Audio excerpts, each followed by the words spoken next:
श्री गंगा देवी रमन पूरे care college का सबसे पहले आमंत्रित करने के लिए मैं शुक्रिया करती हूँ। और तत्पश्चात बैठने के बाद अपनी माँ गंगा के साथ में गाय गीता और गायत्री माता का स्मरण। एक बहुत बड़ी जिम्मेदारी होती है उद्बोधन। ये ईश्वर कृपा का संकेत मानती है।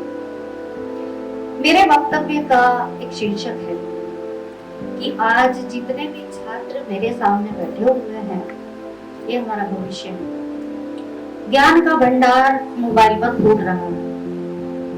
हर कोई वक्ता है, बोलते हुए भी डर लगता है। तो मेरी बात को ना मतला समझना, ना शेर समझना, जो मैं कह दूंगी जज्बात समझना। और रही बात की, जज्बात होगी तो बात भी होगी, और बात की शुरुआत भी होगी, और शुरुआत होगी तो फिर एक सौगात होगी। मेरे शब्दों में शायरी अगर गुथ जाए तो मैं नहीं जानती, मैं जो बोलती हूँ वो कविता कैसे बन जाता है। लेकिन इस पूरी की पूरी विद्या को सबसे पहला जो मैं संदेश छात्रों को देना चाहूंगी कि कुछ भी चीज अचानक जो हासिल हो जाए वो तत्काल तो आपको क्षणिक सुख देगी, फिर उसका मजा सा नहीं आता 3-4 दिन के बाद। लेकिन जो निचोड़ होता है, जो सार होता है, वो मन की तह में ऐसा उतर जाएगा कि आपके जीवन की पूरी दिशा बदल जाती है। मैं अपनी बात को गंगा से शुरू करती हूँ। अभी हाल फिलहाल गंगा उफान पर थी। गंगा तट पर जब भी हूँ तो तटों पर जाना और गंगा से वार्तालाप करना मेरी पुस्तकों का एक विषय बन जाता है। गंगा से कहा, बहुत तो कर रही हो, बीपी हाई हो गया क्या? गंगा ने कहा नहीं, और बहती रही। मुझे अनसुनी कर दिया, उसी तरीके से जैसे छात्र अपने अभिभावकों को और बड़ों को अनसुना कर देते हैं। मुझे थोड़ा और अखरा। मैंने कहा, क्या हदें पार करोगी? जरा निकट के खेत देखो, मवेशी, खेत, गांव सारे के सारे प्रवाह में लील दोगी, प्रलय करोगी? गंगा ने कहा, तू शांत रहकर मुझे पढ़। मैंने देखा गंगा की लहरें बहुत उद्विग्न थी। उद्विग्न यानी बेचैन।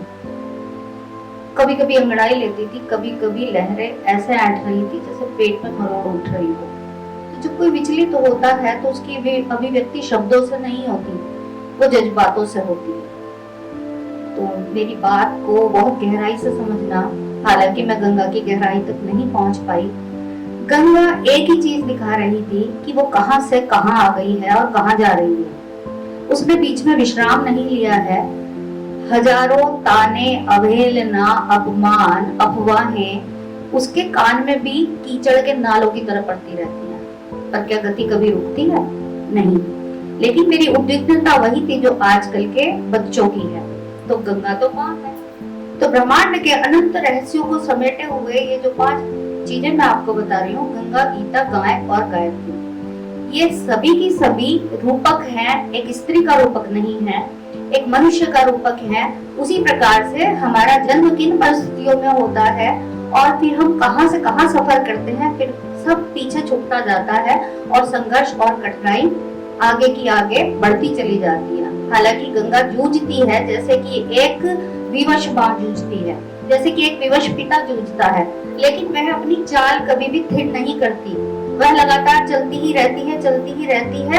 तब भी मैंने कहा, हदें पार करना माँ, मुझे अर्थ समझा दो।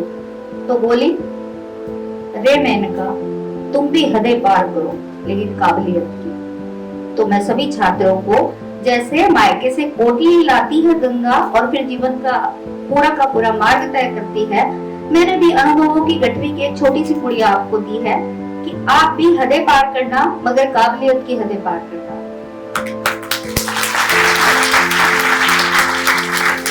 मेरा दूसरा पॉइंट है गाय।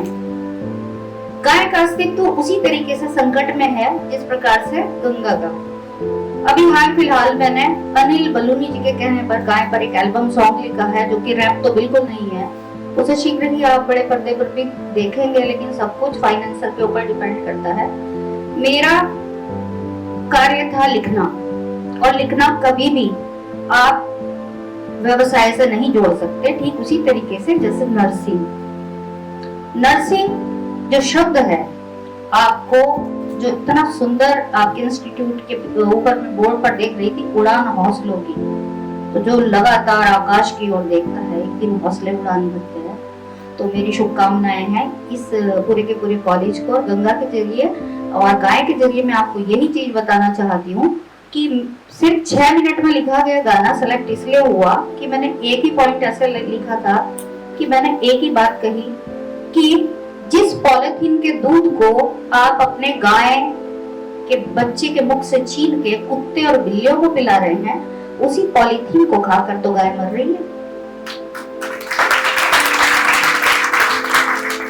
आप अपने वक्तव्य में हमेशा एक चीज और ध्यान रखें, मेरी देश विदेश की यात्राओं में अभी हाल फिलहाल कजाकिस्तान मार्च में मोदी जी के विशिष्ट भाषा सलाहकार समिति में मुझे जब बोलने का मौका मिला, तो मैंने माँ सरस्वती को नमन किया और गंगा को भी और गाय को भी, और एक ही चीज मैं आपकी नर्सिंग को भी सिखाना चाहती हूँ बच्चों को कि जो व्यवसाय स्वार्थ से जुड़ा हो उसमें कभी बरकत नहीं होगी, और जो सेवा समर्पण से जुड़ा होगा वो एक मानवता की सेवा होगी। तो आप बेहद भाग्यशाली हैं जो आप इस व्यवसाय को चुनकर एक लोक कल्याण के मार्ग पर हैं। पूरी की पूरी आधुनिक शैली में पाश्चात्य सभ्यता को देखते हुए मैं देखती हूँ कि कछुओं का राजा था, उसका नाम था अकुपार। देवता और दानव की शाश्वत लड़ाई है, कभी खत्म नहीं होती, तो लड़ रहे थे। अकुरार ने मंदराचल पर्वत को अपनी पीठ पर धारण कर कर कहा कि आप मंथन करिए, पूर्ण क्षमता के साथ मंथन कीजिए। दैत्यों और दानवों ने उसी प्रकार से मंथन किया जिस प्रकार से आज वर्तमान में हम सकारात्मक और नकारात्मक वृत्तियों को देखते हैं। तो मंथन के बाद में 14 रत्नों में धन्वंतरी जी जब कलश लेकर निकले तो एक प्रश्न हुआ कि सारे के सारे रत्न, सारी की सारी अच्छी चीजें लूट ली गई, ये धन्वंतरी जी इस घड़े में क्या लेकर निकले होंगे? तो ईश्वर ने एक ही चीज कही थी, इसमें सेवा है, इसमें समर्पण है और इसमें त्याग है। इसको मैं व्यवसाय से जोड़ रहा हूँ, उस व्यवसाय का नाम होगा चिकित्सा पद्धति। तो आपके केयर नर्सिंग होम में मैं अपने शब्दों को विस्तार दूं तो बिल्कुल गंगा की तरह मेरी भावनाएं लहर खा रही हैं, लेकिन गंगा शांत हो जाती है सागर में जाके, और शब्दों के विस्तार को जितना सीमित कर देंगे उतनी ही गहराई से आपके हृदय में उतर जाएगा। तो गायत्री माता का फिर स्मरण करती हूँ जो विश्व कल्याण की भावना से है, और आखिरी चीज बची उसे भी कहकर छोड़ूंगी, गीता। गीता सभी छात्रों को जरूर पढ़नी चाहिए, और गीता को जब आप सरल शब्दों में, मैं तो कहूंगी कि कर्मसु कौशलम, और कर्म को ही कौशल बनाकर अपने व्यवसाय को आकार दीजिएगा। हार्दिक शुभकामनाएं, धन्यवाद।